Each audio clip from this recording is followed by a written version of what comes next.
These roofs are completely different. Tile vents itself.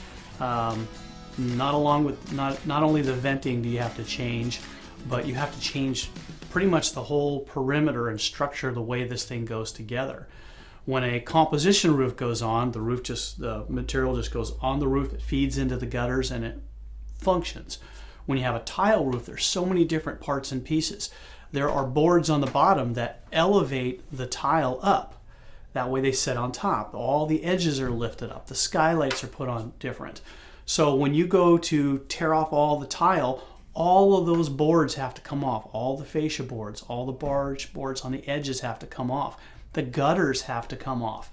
All that has to be removed and reset because you're taking off the boards, dropping everything down, then doing all of your roofing, putting all new boards back on, and then you have to have a gutter company come back in and reinstall the gutters lower because everything drops down.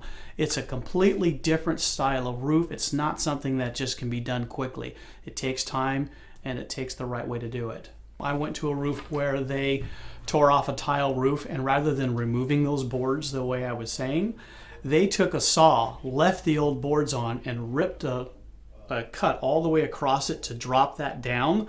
Well, now it looks like this. It doesn't go straight. They tried to add a weird metal to it, and now the roof comes down. The gutter, what should have been removed and dropped down, is too high, so the roof comes down and has this weird dip at the end.